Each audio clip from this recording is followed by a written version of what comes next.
For centuries, the galaxy had been caught in a destructive war between two dominant alien factions, the Zoros Coalition, a species recognized for their advanced technology and brilliant strategies, and the Sci-Fi Empire, a race of fierce warriors who thrived on conquest and sheer physical power. This war had lasted for hundreds of years, with numerous battles and countless lives lost on both sides. Entire star systems were annihilated, yet no clear victor emerged. Both the Zoros and the Sci-Fi were now on the brink of collapse, with depleted resources, worn-out fleets, and plummeting morale. It was evident that if the situation didn't change soon, both civilizations would face total annihilation, consumed by the very war they had initiated. During this prolonged conflict, neither faction paid much attention to Earth or its human population. Humanity was deemed insignificant, a primitive species that had barely begun to explore space. The Zoros, with their superior intellect, regarded humans as no threat, hardly worthy of acknowledgement. They viewed humans as fragile and simple-minded, lacking the technological prowess and strategic acumen to participate in galactic affairs. Similarly, the Sci-Fi, with their focus on strength and dominance, held equal disdain for humanity, seeing them as weak and incapable of grasping the brutal reality of war or surviving the harsh conditions of interstellar conquest. Both alien factions considered Earth to be little more than a backwater planet, fit only for resource extraction or as a potential labor pool for their empires. Humans were an afterthought, irrelevant in their plans for galactic dominance. As the war between the Zoros and the Sci-Fi dragged on, however, desperation began to take hold. The Zoros, facing annihilation at the hands of the Sci-Fi's relentless assaults, realized they needed reinforcements to survive. Their fleets were crippled, and despite their technological superiority, their soldiers could not withstand the physical might of the Sci-Fi forces. In a last-ditch effort to turn the tide of the war, the Zoros reluctantly reached out to humanity. They had low expectations, and their initial request was little more than a plea for basic resources, supplies, materials, and perhaps some minor intelligence that might give them a slight advantage in battle. They never imagined humans could offer anything more substantial. After all, what could such a primitive species contribute to a war of this magnitude? Yet, unbeknownst to the Zoros, humanity had not been idle while the galactic powers dismissed them as weak. Earth's governments had quietly prepared for the possibility of joining the war for decades. Human scientists and military leaders had observed the conflict from afar, studying the tactics of both the Zoros and the Sci-Fi. They had noted the strengths and weaknesses of both sides and had begun developing technology that could rival, if not surpass, anything the galaxy had ever seen. In secret, humanity had invested in advanced AI systems capable of controlling entire fleets, bioengineered soldiers with enhanced abilities, and adaptable warfare strategies that could shift in real time based on battlefield conditions. Earth's leaders, ever cautious, had waited for the right moment to reveal their capabilities. When the Zoros reached out, humanity saw its chance. For the first time, they could enter the galactic stage not as a weak and developing species, but as a formidable force. However, they didn't reveal everything at once. Initially, they provided the requested resources, but behind the scenes, Earth's military forces prepared for something far greater. It was time for the galaxy to witness what humanity was truly capable of. The advanced AI-controlled fleets were mobilized, and bioengineered soldiers were briefed for their first real test in the galactic war. Humanity had kept its true power hidden for far too long, but with the Zoros on the verge of collapse and the Sci-Fi growing more overconfident by the day, they were ready to show the galaxy that humans were not to be underestimated. When the first human ships arrived on the battlefield, they went unnoticed by both the Zoros and the Sci-Fi. The alien factions had expected crude, outdated vessels barely capable of surviving the chaos of interstellar war. Instead, what appeared were ships unlike anything either side had ever encountered, sleek, angular, and almost eerie in their silence. These human ships moved with a precision that immediately set them apart from the bulky, brutish designs of the Sci-Fi warships and the intricate, delicate vessels of the Zoros coalition. The humans had developed technology beyond anything the aliens had seen. There were no visible weapons systems, at least none that the Zoros or Sci-Fi could recognize. Human stealth capabilities far outclassed anything the galaxy's powers had developed, and as the human fleet moved into position, they remained undetected by most alien sensors. Confusion rippled through the Sci-Fi and Zoros fleets. A species long regarded as primitive had somehow managed to create ships that surpassed the best technology the galaxy had to offer. However, despite their initial shock, the alien commanders still doubted the humans' potential to make a significant impact. Advanced ships or not, they were still humans. The humans made their move, But instead of launching a full-scale assault, they began with carefully calculated, strategic strikes. Their tactics were surgical small, hit-and-run operations aimed at key points in both the CTA and Zoros fleets. Their goal was not maximum damage but data gathering, adjusting their strategy with each strike. The humans' movements were swift and coordinated, their bioengineered soldiers enhancing their capabilities far beyond the limitations of natural biology.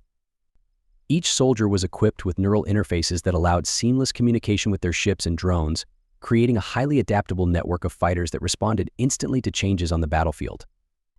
CT warriors, known for their physical might and hand-to-hand combat expertise, were caught off guard by the speed and agility of the human soldiers. What they had once dismissed as weak, frail creatures were now highly efficient killing machines. The humans avoided direct confrontation unless necessary, using the environment, drones, advanced camouflage, and long-range precision strikes to wear down the CTA forces. For the first time, the CTA found themselves struggling to land blows on an enemy they couldn't predict. The Zoros, who prided themselves on their intellectual superiority and advanced technology, were equally unsettled. Their sophisticated tactical algorithms and predictive models, which had served them well against the CCA, were rendered useless against the humans. The humans fought with a level of creativity and improvisation that the Zoros algorithms couldn't account for. The initial skirmishes left both the Zoros and CTA-shaken humans were far more than they had anticipated. Then came the turning point. In the midst of an intense battle, the humans unleashed a coordinated attack that took both alien factions by surprise. They had gathered enough data from their initial engagements to launch an all-out assault. Using their cloaking technology, the humans infiltrated the heart of the CTA and Zoros fleets, disabling key ships with electromagnetic pulses EMPs that rendered their weapon systems useless. Communications were disrupted, and both fleets were left in disarray, struggling to mount a coherent defense. Human soldiers, leveraging their bioengineered enhancements, struck fast and hard. Where the CTA relied on brute force, the humans employed psychological warfare, exploiting the enemy's fear and confusion. Holographic decoys created false targets, leading the CCTA to waste precious resources on phantom enemies, while cloaked human forces struck from unseen positions. The Zoros, accustomed to precise calculations and orderly strategies, found their ships isolated and vulnerable as their tactics crumbled under the chaos of the human assault. The CTA, long considered the most fearsome warriors in the galaxy, were unprepared for humanity's level of tactical sophistication. Their belief in physical dominance was shattered by the humans' advanced technology and psychological manipulation. As panic spread through the ranks, their morale crumbled, and their forces began to fall apart. The Zoros, who had placed their faith in technological dominance, watched in horror as their fleets disintegrated before their eyes. As the battle raged on, it became clear that the humans were not just another faction in the galactic war, they were something entirely different. They represented a new force that could reshape the balance of power in ways that neither the CA nor the Zoros had ever imagined. Both factions, which had dismissed humanity as irrelevant, now found themselves up against an enemy they could neither predict nor defeat. In the aftermath of the battle, the leaders of both the Zoros coalition and the CT Empire were left stunned. The Zoros, facing the collapse of their empire, began to reconsider their earlier assumptions. Perhaps humanity wasn't the minor player they had once thought. There was now a very real possibility that humans might hold the key to their survival. The CTA, known for their arrogance and belief in their own invincibility, were forced to admit that the humans were a formidable threat. Their worldview, built on physical dominance, had been shattered by humanity's display of intelligence and strategy. Both sides, once certain of their superiority, now faced an uncertain future. Humanity had entered the war, and the galaxy would never be the same. Humanity's technological capabilities, far beyond anything the galaxy had ever witnessed, left both the Zoros and Seath grappling with a new reality. Human soldiers, enhanced through bioengineering, possessed physical abilities that surpassed even the most formidable Seath warriors. These enhancements weren't just about raw strength. Human soldiers were designed to adapt to the environments in which they fought. Whether in the zero gravity of space or the toxic atmospheres of distant planets, human bodies could withstand extreme conditions, giving them a significant edge over alien forces, whose soldiers were often specialized for specific environments and struggled outside their comfort zones. Human adaptability allowed them to fight in places the CTA and Zoros could not, bringing the battle to locations previously considered safe by the aliens. Humanity's weaponry was just as impressive: adaptive armor and weapons that could change their composition and functionality based on the enemy they were facing. For instance, human soldiers could alter their armor's resistance to energy-based attacks when battling the Zoros or increase physical protection for close combat with the CTA. Their weapons were equally versatile, capable of switching between energy blasts, kinetic projectiles, and more exotic attacks depending on the situation. This adaptability made human soldiers unpredictable and nearly impossible to counter with traditional tactics. Perhaps most impressive were the AI-controlled ships that humanity deployed in battle. These ships, piloted by advanced artificial intelligence systems, executed complex maneuvers and strategies at speeds no organic pilot could match. In large-scale battles, the AI allowed human fleets to respond instantly to battlefield changes, providing them a level of coordination and efficiency that left both the Zoros and CTA scrambling to keep up. These AI systems could predict enemy movements with a level of accuracy bordering on precognition, allowing human forces to strike at weaknesses in enemy formations before the aliens even realized they existed. The combination of adaptable soldiers, versatile weapons, and AI-controlled fleets gave humanity an undeniable edge, allowing them to dominate the battlefield in ways the aliens had never imagined. But it wasn't just technological prowess that gave humanity the upper hand. The humans were masters of psychological warfare, a concept largely foreign to both the Zoros and Sci-Fi. Human commanders quickly realized that fear could be a weapon as powerful as any gun or bomb. They exploited the aliens' fear of the unknown, using deception and misdirection to confuse and demoralize their enemies. Holographic illusions made entire human fleets appear where none existed, causing the Zoros and CAT to waste resources and manpower chasing phantoms. Traps were set well in advance, with humans broadcasting false communications that lured alien forces into ambushes. Humans also capitalized on the aliens' preconceived notions, using the underestimation of humanity as weak and irrelevant to their advantage. The CTA, for example, who relied on brute strength and direct confrontation, found themselves facing an enemy that refused to engage on their terms.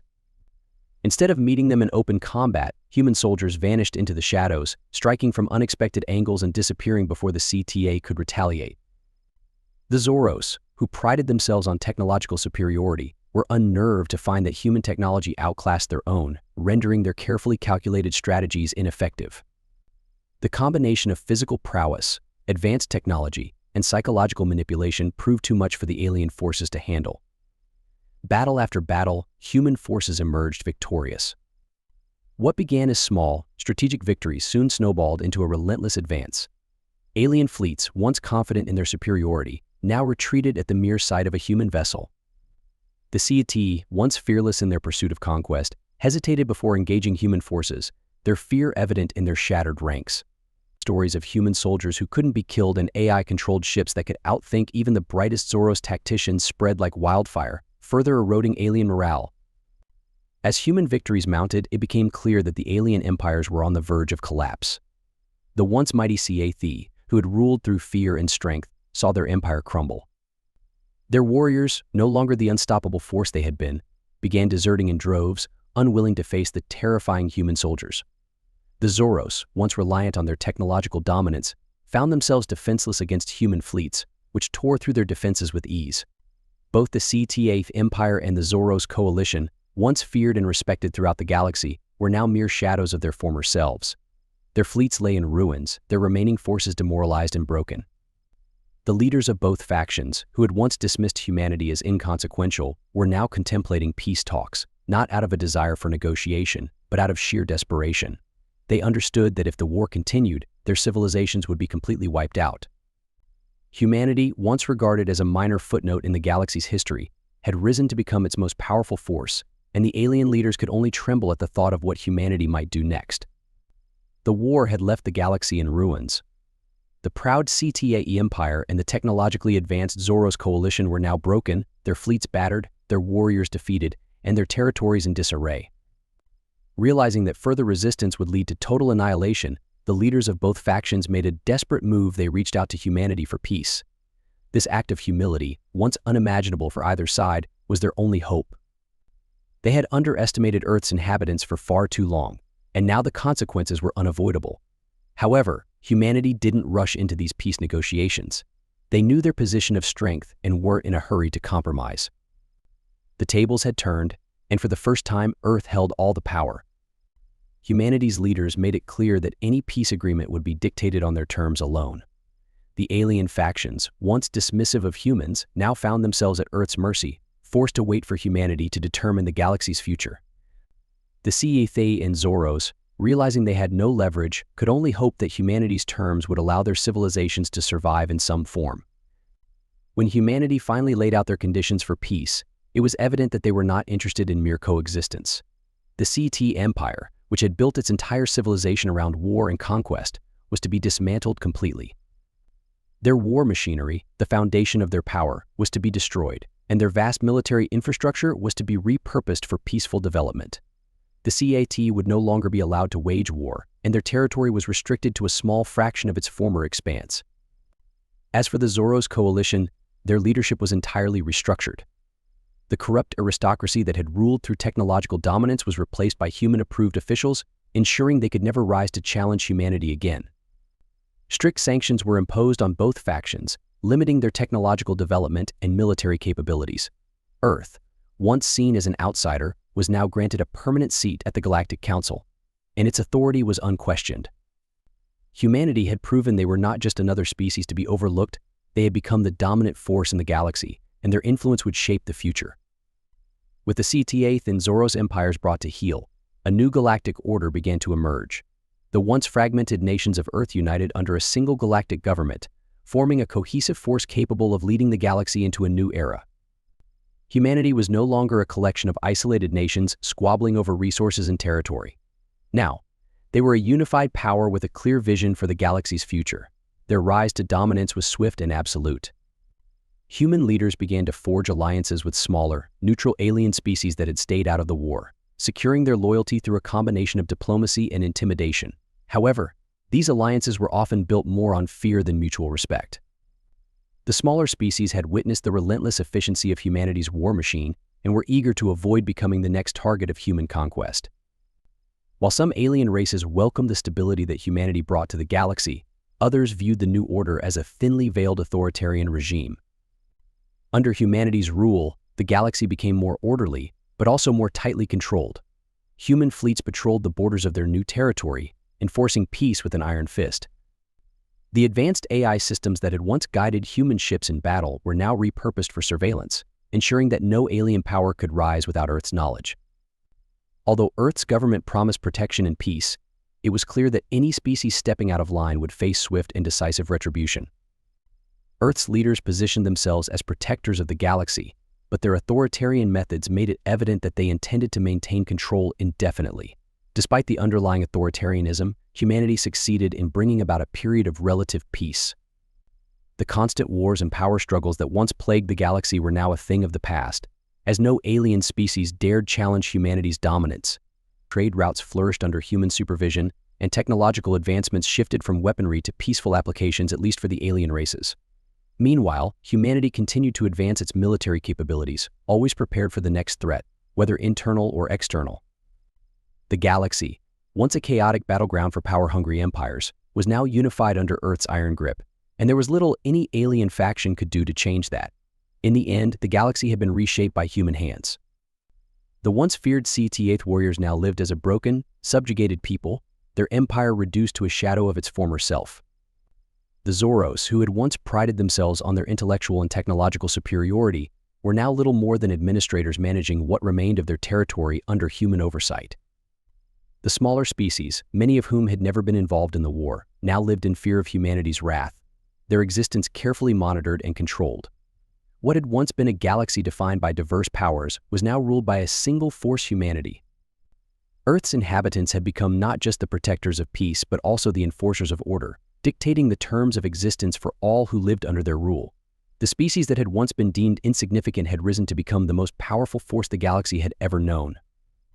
The aliens, who once cowered in fear of human soldiers, now lived in a galaxy shaped by human vision.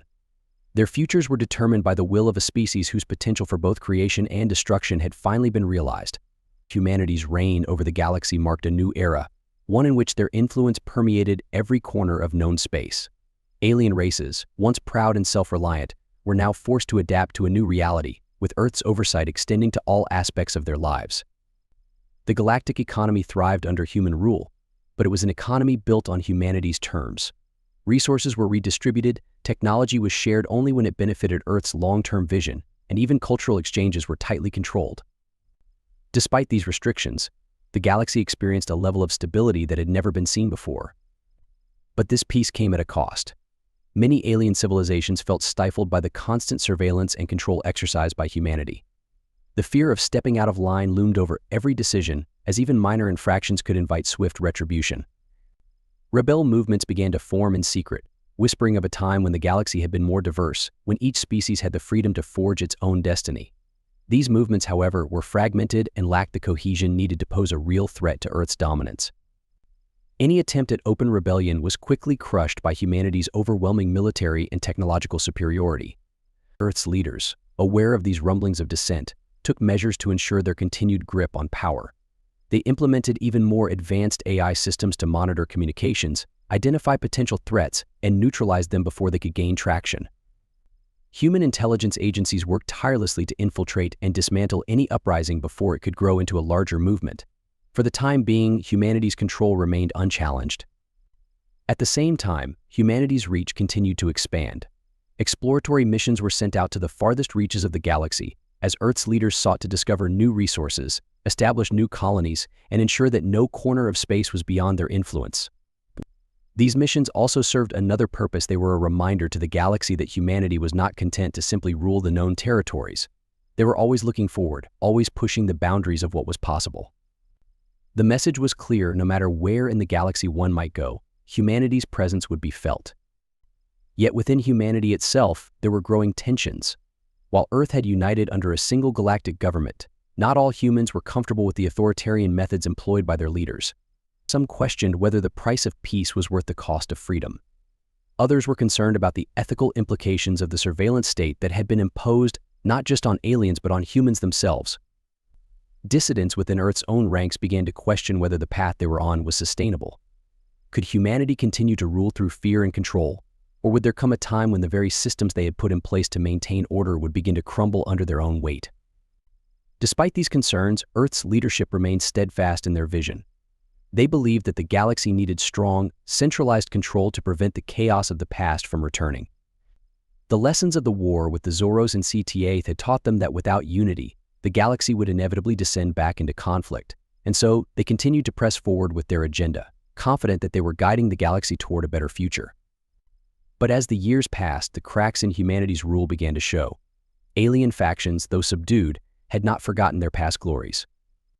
Among the CTA, a new generation was quietly being raised on stories of their warrior heritage, and within the Zoros, scientists and engineers worked in secret to develop technologies that could one day challenge human supremacy. The smaller species, though largely compliant, continued to harbor resentment, waiting for an opportunity to regain their independence. For now, humanity stood at the pinnacle of galactic power, their dominance unchallenged. But in the dark corners of the galaxy, a quiet resistance was beginning to form, a resistance that would one day seek to throw off the yoke of human rule and restore balance to the stars. The question was not if humanity's reign would be tested, but when. And when that day came, the galaxy would once again be plunged into a conflict that could reshape its future, one where the fate of humanity itself would hang in the balance.